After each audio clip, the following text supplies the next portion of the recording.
Broadcast 16, December the 2nd, 2011. This government has declared war on trade unionists for defending jobs, services, wages and pensions.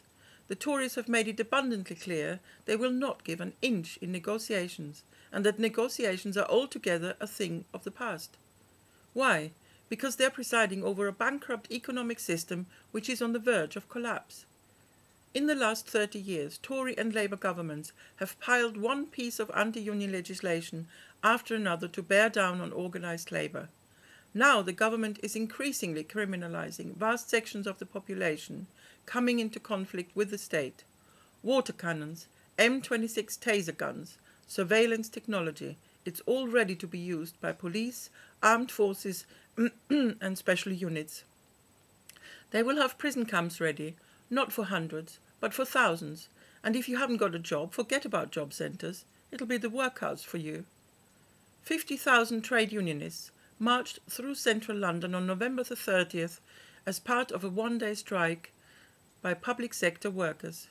Their leaders lauded the dedication and lifelong service to society, from the youngest to the oldest. They called on marchers to be ready for a long, long battle.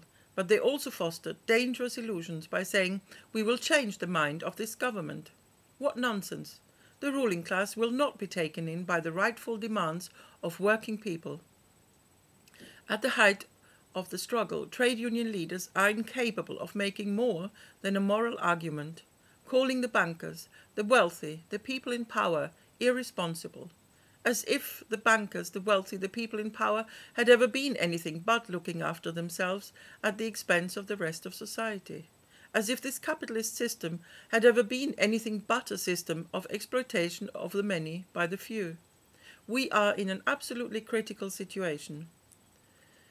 The ruling class are attacking us full on, destroying our livelihood and any future for the youth.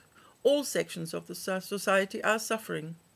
Why are we allowing this to happen? Why are we allowing them to dictate to us their destructive terms? Why are we listening to the media who are muddling our heads with lame theories about the crisis? This is the death agony of capitalism. The class system, the system of exploitation of one class by another, is finished. The very laws by which it functioned now make it a defunct system. This is, however, only an impasse for the ruling class. The working class has a future, not as an exploited class, but as a class free from domination and free to determine its own future. Thank you.